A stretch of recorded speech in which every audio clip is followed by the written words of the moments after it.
Assalamualaikum warahmatullahi wabarakatuh. Alhamdulillahi rabbil alamin. Alhamdulillahilladzi anzala sakinah fi qulubil mu'minin liyazdadu imanan ma'a imanihim. Allahumma salli wa sallim wa barik ala Muhammadin wa ala alihi wa ashabihi ajma'in. Nomor 110 Ustaz. Bismillah. Kajian Al-Hikam nomor 110. Bismillahirrahmanirrahim. Khairu awqatika waqtun tashhadu fihi wujudu faqatika wa turaddu fihi ila wujudi dillatika. Sebaik-baik saat dalam masa hidupmu ialah saat-saat di mana engkau merasa dan mengakui kebutuhanmu dan kembali kepada adanya kerendahan dirimu. Disebutkan oleh Imam Ibnu Athaillah, salah satu saat terbaik dalam hidup kita adalah ketika kita benar-benar merasakan dengan yakin posisi kita sebagai hamba dan yakin kepada Allah sebagai Allah Tuhan kita. Di antara posisi terbaik adalah kita ini tidak punya apa-apa. Ketika hati kita benar-benar tidak merasa memiliki apapun dan yakin semuanya adalah total milik Allah. Tuh satu. Kalau sudah mulai merasa ini punya saya, ini milik saya, dan lupa kepada Allah, itu situasi yang buruk bagi kita. Karena aslinya memang kita ini tidak punya apa-apa. Semuanya milik Allah. Saat lain yang terbaik bagi kita adalah ketika kita benar-benar tidak berdaya, merasa tidak mampu apapun, dan hanya Allah lah satu-satunya yang maha kuasa atas segala-galanya yang bisa menolong kita. Ketika kita tidak berharap apapun dari siapapun selain hanya Allah, kita tidak melihat ada siapapun yang bisa menolong kita selain cuma satu-satunya Allah Subhanahu wa ta'ala. Itu pun termasuk saat terbaik dalam hidup kita. Karena selama ini kita sering berharap ini bisa menolong, ini bisa memberi, ini bisa membantu. Masih banyak di hati kita berharap, bersandar, bergantung kepada selain Allah. Padahal aslinya tidak ada yang bisa datang. Wa ma bikum min ni'matin fa minallah. Jadi hati-hati ini ketika kita merasa aman dengan tabungan. Amanlah, saya masih punya tabungan. Secara duniawi bisa menyebut gitu, tapi secara akidah hakikat tidak aman. Punya tabungan berapapun, kalau Allah takdirkan kita celaka, celaka. Punya kekayaan sebanyak apapun, Allah takdirkan kita binasa, binasa.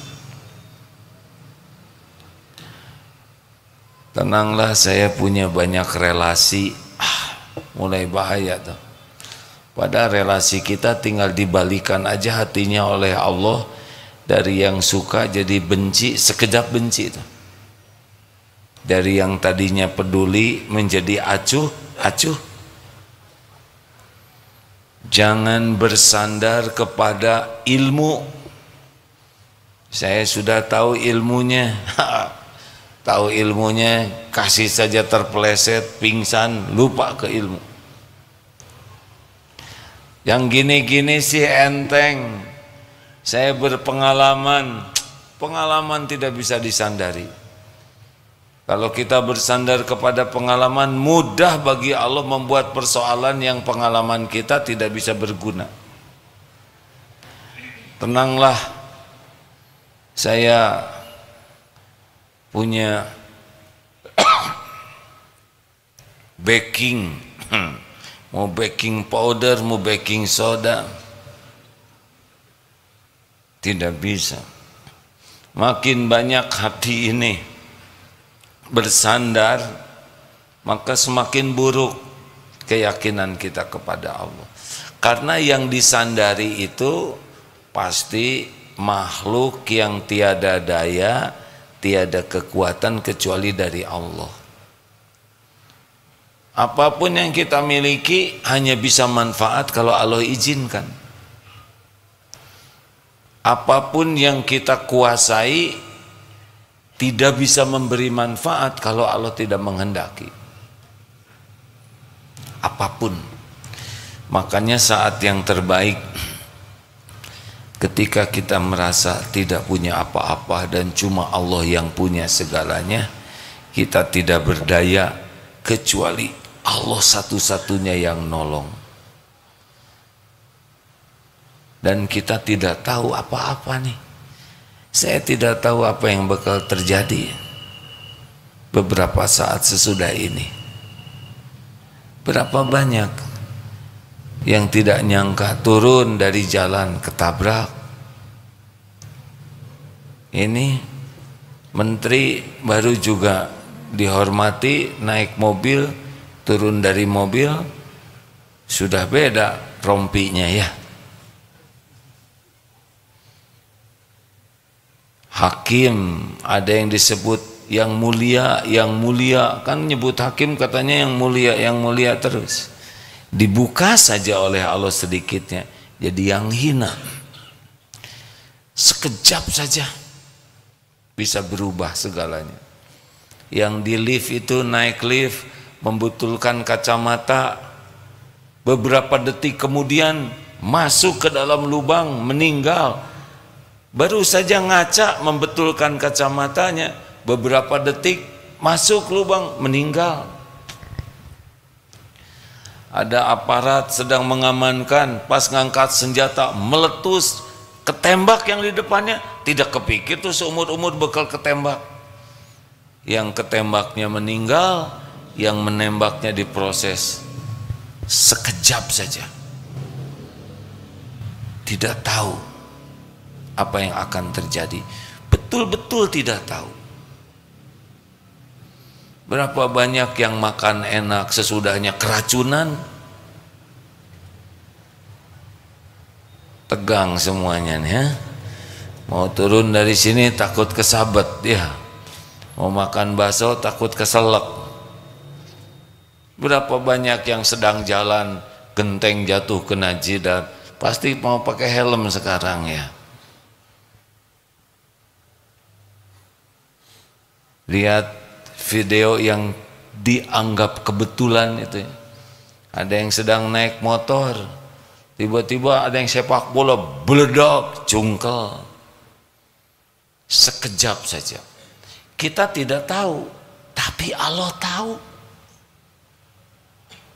Makanya kalau kita merasa tidak tahu dan yakin Allah tahu, membuat kita berlindung kepada Allah, membuat kita memohon keselamatan dari Allah, maka lebih baik merasa tidak tahu yang membuat kita bersandar ke Allah daripada sok tahu yang membuat kita tidak bergantung ke Allah. Adik-adik, Allah tahu tidak soal ujian yang bakal keluar? Ya udah belajar ya.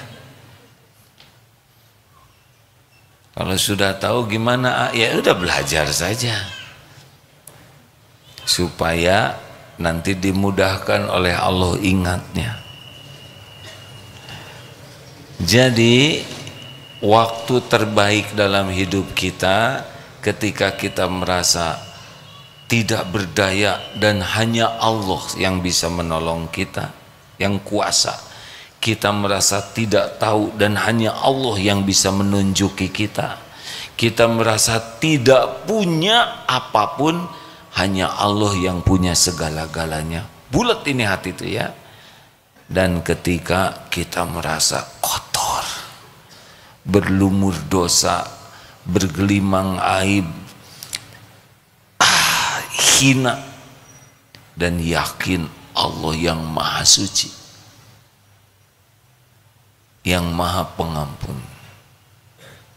Nah, itulah saat terbaik. Tapi ketika kita petantang-petenteng, saudara belum tahu ya siapa saya, ha? Tahu siapa coba? Kamulah orang yang banyak dosa, bisa digaplok itu hadirin. Padahal benar itu omongan. Saudara belum tahu ya siapa saya. Kalau ada yang ngomong gitu, jawab aja. Tapi lah jangan dijawab. Nanti ditendang masalah baru. Aslinya orang yang sombong, saudara tidak tahu ya siapa saya. Kalau mau dijawab, saudara ini siapa, ha? Asalnya setetes mani, ujungnya jadi bangke, kemana-mana bawa ya kan? Kalau kentut bau, kalau ngorok juga nggak jelas bunyinya. Nggak dikasih makanan saudara lemes, nggak dikasih minum kehausan, nggak dikasih nafas 5 menit saudara mati. Nggak ada apa-apanya kita ini. We are nothing. Apa cing artinya? Kan? Ya kita ini nggak ada apa-apanya di hadapan Allah. Terserah Allah mau memuliakan kita, tapi aslinya kita cuman hamba aja. Inilah kondisi hati terbaik. Kalau bisa konsisten seperti ini, jatuhnya tawadu. Kalau sudah tawadu, wama tawadu'a ahadun lillah illa rafa'ahullah. Tiadalah orang yang rendah hati karena Allah, kecuali Allah mengangkat derajatnya. Lawan dari tawadu, takabur. La yadkhulul jannah man kana fi qalbihi mithqalu dzarratin min kibr. Tidak masuk surga orang yang di hatinya ada takabur walau sebesar zarrah biji sawi. Apa itu takabur? Batarul haq wa ghamtun nas, menolak kebenaran dan menganggap remeh orang lain. Kalau mau mulia sederhana dek. Kalau mau diangkat derajatnya oleh Allah, jadilah orang yang tawadu. Supaya tawadu pakai ilmu tauhid tadi. Tidak merasa punya apa-apa. Semuanya hanya milik Allah. Tidak sok pinter. Karena semua ilmu hanya Allah yang tahu. Kita dititipi sedikit. Tidak ada ujub, tidak ada takabur, dan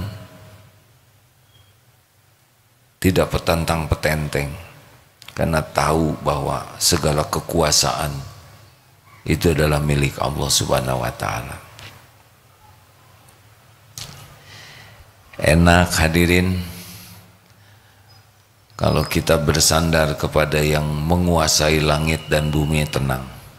Maka jatuhnya seperti apa kalau yakin ke Allah? Tenang. Apa yang belum terjadi boleh kita pikirkan, boleh. Boleh kita pertimbangkan, harus. Boleh kita mempersiapkan untuk hari esok, itu perintah Allah. Yang jangan itu dilanda kecemasan. Karena yang belum terjadi belum tentu terjadi, yang belum terjadi belum tentu ada umur kita menjalaninya, dan yang belum terjadi semuanya dalam kekuasaan Allah. Cemas, berlindung ke Allah.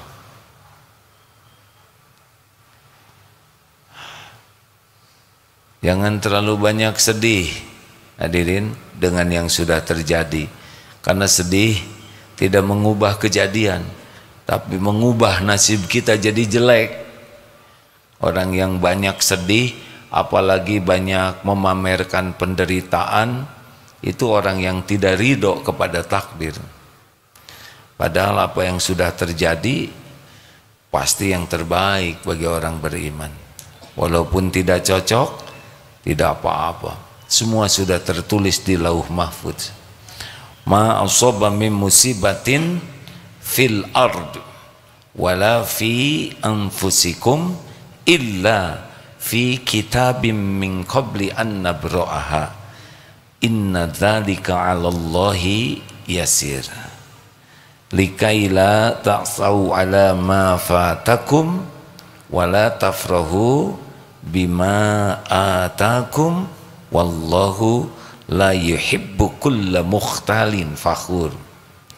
Tidak ada satupun musibah ma'asaba min musibatin fil ard, di bumi ini maupun pada dirimu, illa, kecuali fi kitabim min qabli an nabra'aha, kecuali sudah tertulis di Lauh Mahfuz sebelum kami mewujudkannya.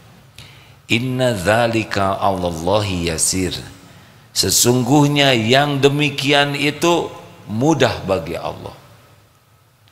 Agar kalian tidak terlalu berduka dengan yang luput, yang tidak cocok dengan keinginan, jangan sedih. Dan jangan terlalu gembira dengan apa yang Allah berikan padamu. Dan Allah tidak menyukai orang yang sombong lagi membangga-banggakan diri. Surat Al-Hadid ayat 22-23. Mudah-mudahan kita tidak termasuk yang petantang petenteng. Sekejap bisa hilang kita ini ya. Benar? Otot kawat, balung besi, leher beton, urat kabel, ketabrak kereta, selesai ya.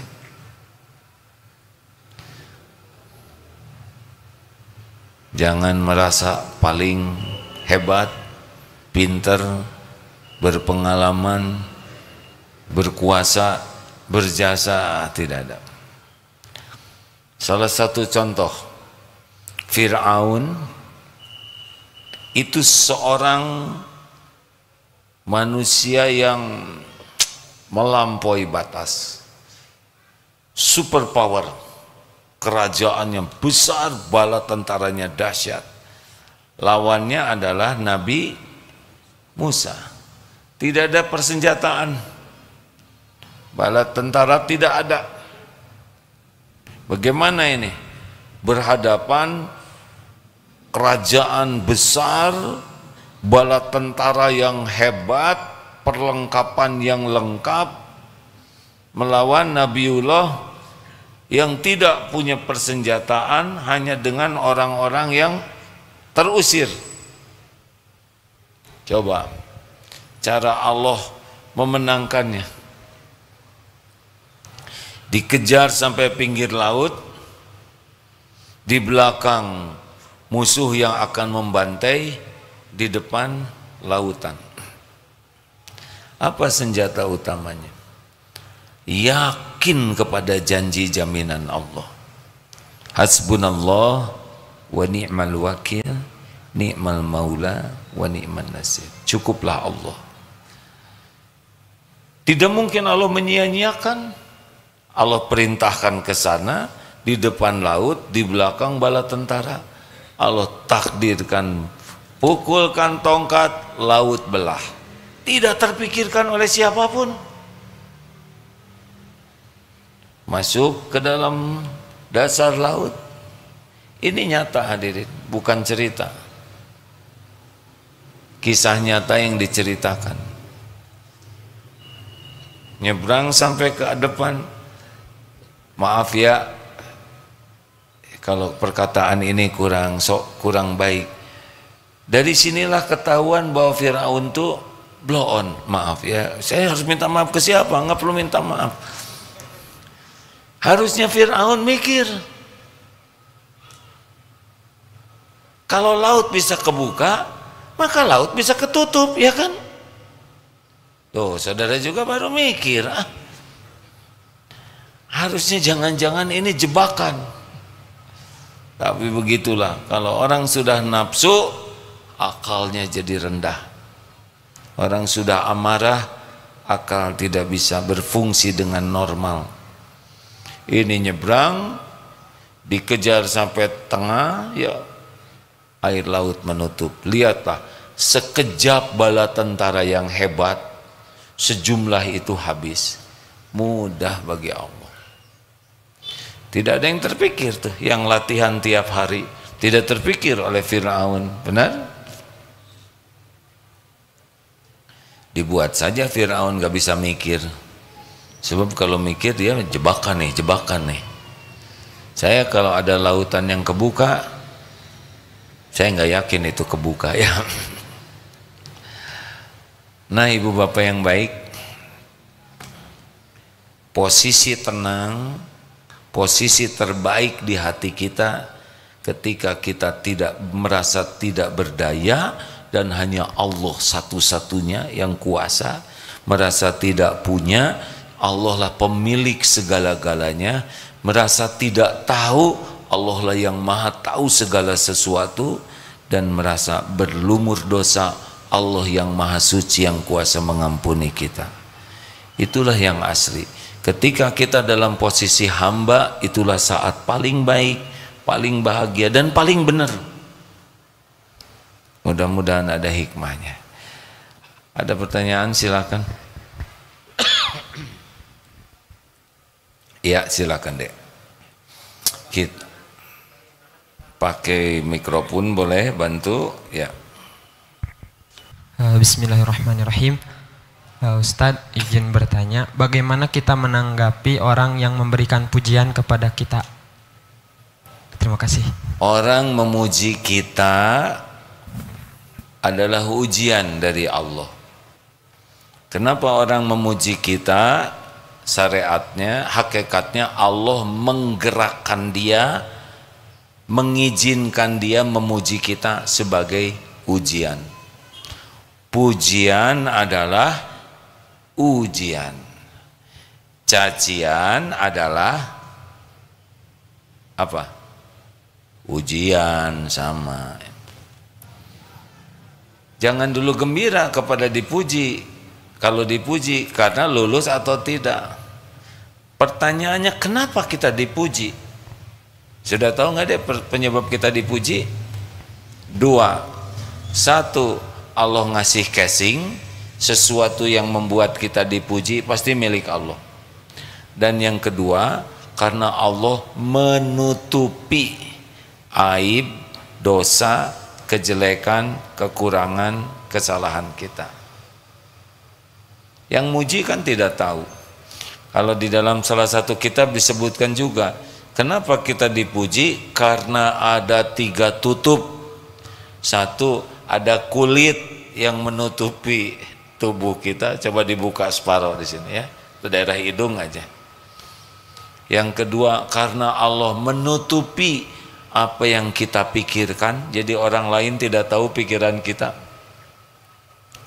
Dan yang ketiga, karena Allah menutupi aib, dosa, kejelekan dan kekurangan kita. Jadi bagaimana sekarang? Ya sudah, kalau kita dipuji, kembalikan pujian itu ke Allah ya. Tidak usah sok merendah. Tidak, saya sih orang banyak dosa. Itu pengen ditambah pujiannya. Itu namanya merendah untuk meninggikan. Saya ini orang bodoh, pas diijabah jadi bloon. Jangan suka merendah untuk mengangkat diri. Udahlah, alhamdulillahirabbil alamin. Kembalikan segala puji hanya milik Allah. Berat mana ujian dipuji atau dicaci? Ibu-ibu, Bu, ini ada tamu dari Membau Salam, mana? Sudah datang belum? Membau Salam belum ada. Dari An-Nasuha, alhamdulillah. Coba saya tanya, Bu, Ibu, Mendingan dikasih pujian atau mendingan dikasih uang? Jujur, mana yang lebih berharga, dipuji atau dikasih uang? Betul? Kita buktikan. Misal semua yang hadir dikasih uang masing-masing $1.000 Singapura. Tahu berapa itu? 100 juta rupiah. Mau? Mau tidak? Senang tidak? Dikasih uang dolar senang. Pas ditukar ke tempat penukaran uang, ternyata uangnya uang palsu. Kecewa tidak? Dikasih uang, ketika tahu uang palsu kecewa. Sekarang ibu-ibu dikasih pujian, tapi pujian itu palsu. Ibu makin lama makin muda. Gembira atau kecewa? Si ibu mah dipuji yang tidak cocok teh gembira, ibu makin langsing tewel. Pada jelas kiloan nambah. Kita ini berat ngadepin pujian, Pak. Senang dipuji orang sesuatu yang tidak cocok dengan dirinya. Ingin disebut langsing, tahan napas seharian. Sampai kekurangan oksigen. Kenapa? Karena penilaian orang. Hancurnya kesolehan seseorang diantaranya karena senang dipuji, menikmati pujian.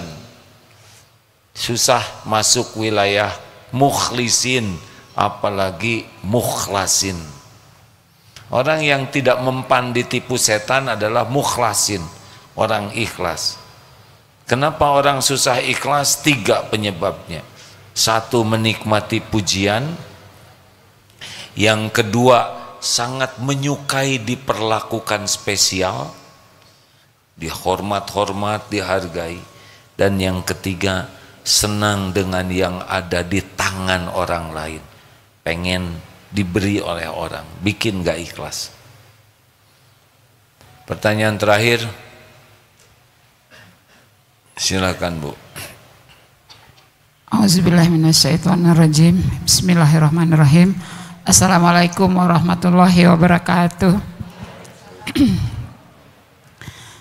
Alhamdulillah AA, pengajian sore ini merupakan jawaban atas permasalahan yang sedang saya hadapi. Belakangan ini saya merasa kesal, marah, jengkel karena ada keponakan yang ya saya katakan menumpang di rumah dengan tiga orang anak. Ya, titik-titik aja. Iya, ada iya. orang yang titik-titik bikin jengkel gitu ya. Iya. Bisi lagi nonton beliau ya. Ya begitulah perasaan galau. Pas kemarin mungkin teguran dari Allah, saya hampir kebakaran rumah karena mau masak, sudah dihidupkan api, ditinggalkan ternyata apinya sudah besar. Alhamdulillah dengan pertolongan Allah saya bisa tenang, saya ambil handuk dibasahin, ditutup, apinya mati. Saya langsung berangkat ke sini dari Jakarta. Tapi kompor sudah dimatikan. Sudah ya. Sudah. Alhamdulillah. Jadi ikut tegang saya. Ya. Mendengar pengajian dari AA sore ini, alhamdulillah, mudah-mudahan hati saya bisa menghilangkan rasa yang tadi. Bahagia tidak Bu? Jengkel tuh bahagia tidak Bu? Tidak, tidak sama sekali. Tapi Ibu ingin bahagia tidak? Ingin. Alhamdulillah ya.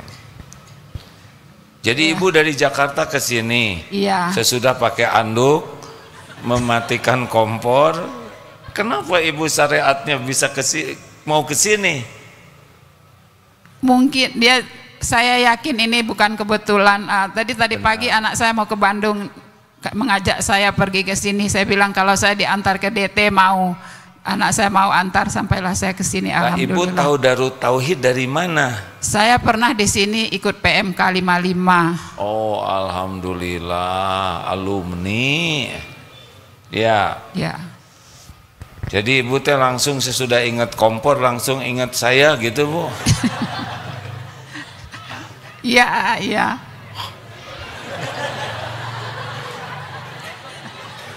Benar yang ibu katakan, tidak ada yang kebetulan. Kalau ilmu ini harus sampai kepada seseorang, maka akan ada jalannya ilmu itu sampai. Ada yang hadir, ada yang lewat media sosial, ada yang Allah datangkan sendiri ke sini. Ada yang nanya, kok ceramahnya persis sih seperti masalah yang sedang saya hadapi? Ada tidak yang mikir seperti itu? Ada? Saya boro-boro tahu masalah saudara-saudara. Karena saya juga lagi banyak masalah, Bu. Karena Allah tahu setiap masalah tiap orang, Allah tahu apa yang sedang dihadapi tiap orang, dan Allah yang menguasai setiap masalah dan memberikan solusinya.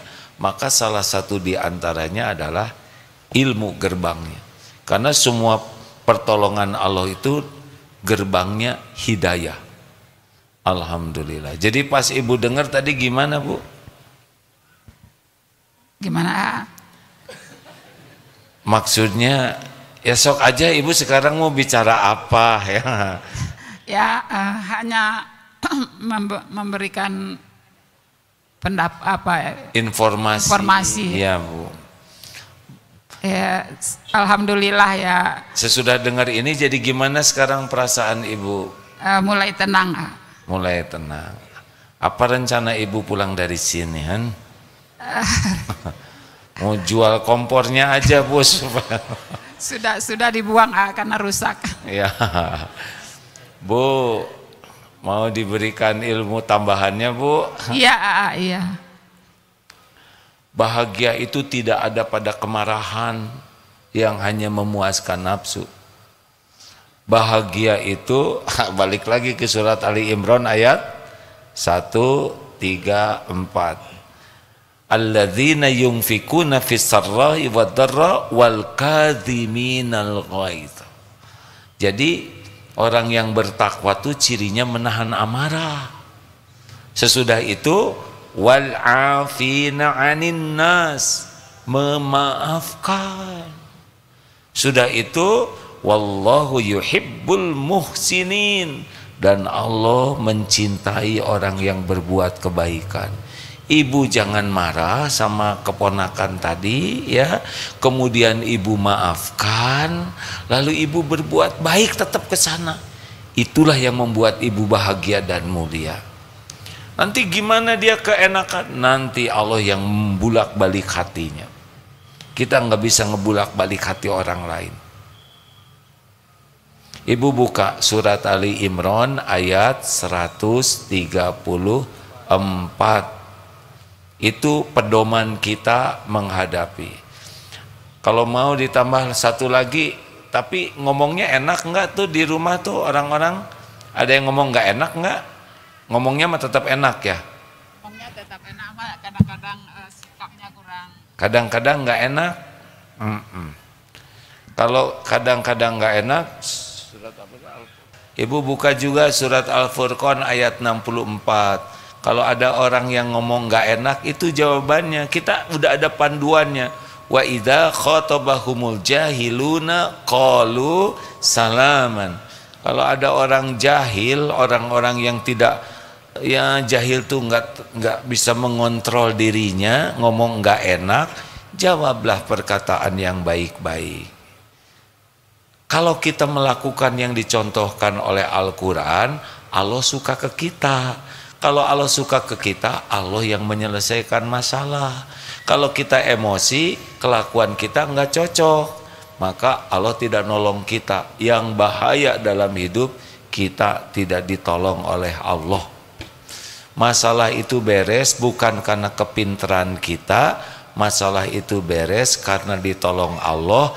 Hadiah bagi orang yang berusaha menyelesaikan masalahnya dengan akhlak yang dicontohkan Rasulullah Shallallahu Alaihi Wasallam. Jadi gini ya, ini masalah kita nggak bisa menyelesaikan dengan baik. Masalah membuat kita semakin takwa, takwa yang mengantarkan kita bisa menyelesaikan masalah dibimbing Allah. Gitu Bu. Kayak ingin suami soleh, nggak bisa nyolehin suami. Jadilah istri solehah yang disukai Allah, nanti Allah yang ngebulak-balik hati suami. Ingin anak soleh, solehah, nggak bisa kita nyolehkan anak. Jadilah orang tua yang disukai Allah sehingga diberi hadiah anak soleh. Terakhir, Bapak mau nanya, sini dong Pak, mikrofonnya nggak nyampe ke sana. Bapaknya ke sini. Oh ada, oh alhamdulillah, alhamdulillah. Assalamualaikum warahmatullahi wabarakatuh. Waalaikumsalam. Saya perkenalan diri ya, nama saya Jamsari dari Cakung, Jakarta. Saya sudah lama niat ingin sholat di masjid ini, baru hari ini kesampaian. Alhamdulillah. Sudah lama ingin sholat di sini, Iya. baru hari ini kesampaian. Iya. Alhamdulillah, semuanya ada takdirnya. Iya. Mohon izin saya ingin bertanya bagaimana caranya agar kita selalu istiqomah dalam menjalankan ibadah ini. Itu aja saya tanyakan. Terima kasih. Assalamualaikum warahmatullahi wabarakatuh. Waalaikumsalam. Jadi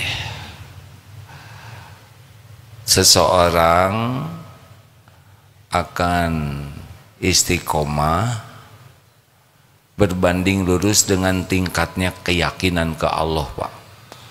Kalau makin yakin ke Allah, biasanya makin kuat istiqomahnya. Nah, pupuk yakin itu adalah ilmu, Pak.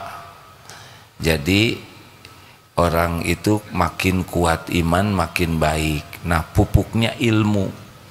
Cobalah Bapak istiqomah, dicas ilmunya. Tapi ada syaratnya. Syaratnya niatnya harus ikhlas. Karena kalau nyari ilmu tidak ikhlas, ditipu setan. Kenapa ada orang yang rajin mencari ilmu sulit mengamalkan? Atau akhlaknya tidak sesuai dengan ilmu yang dimiliki dan disampaikan? Sangat boleh jadi nyari ilmunya kurang ikhlas. Gimana kurang ikhlas? Untuk dianggap pintar, untuk dipamerkan ilmunya, untuk diakui orang keluasan ilmu, untuk berdebat. Ada yang mencari ilmu bukan untuk mendekat ke Allah. Nanti seperti keledai bawa buku, bukunya manfaat tapi keledai tidak dapat manfaat. Ilmu, Pak. Karena wa mayuridillahu bihi khairon yufaqihu fiddin. Orang yang dikehendaki Allah kebaikan baginya, itu Allah pahamkan agama. Dua, coba kumpulnya dengan orang-orang yang kalau Bapak ketemu jadi ingat ke Allah.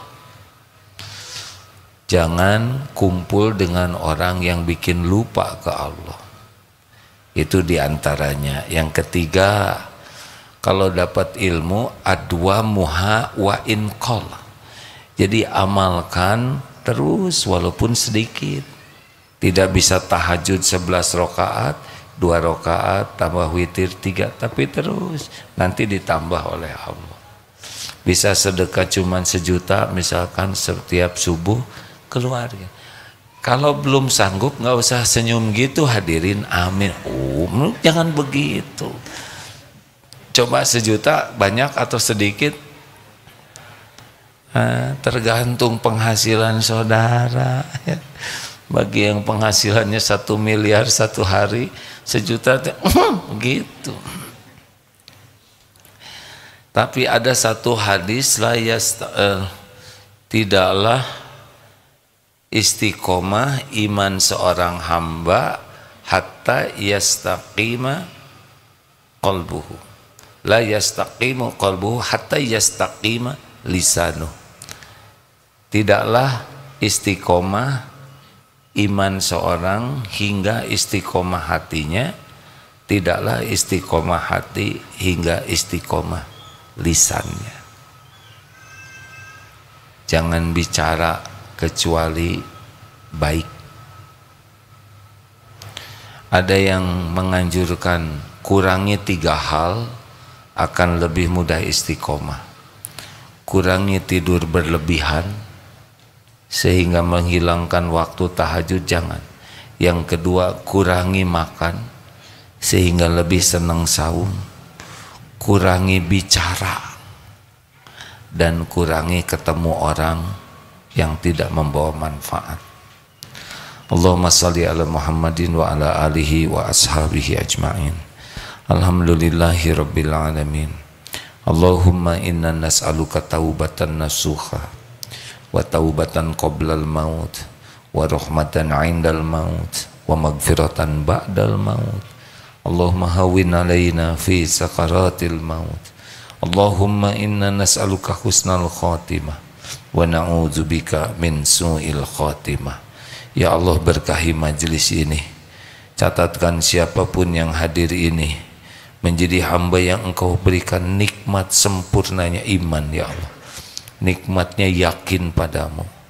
Karuniakan kepada kami nikmatnya ibadah, nikmatnya doa yang Engkau ijabah, nikmatnya berakhlakul karimah, nikmatnya Engkau cukupi dengan rezeki yang halal barokah. Karuniakan kepada kami nikmatnya sehat wal afiah. Istiqomahkan jamaah ini ya Allah. Undang ke Baitullah.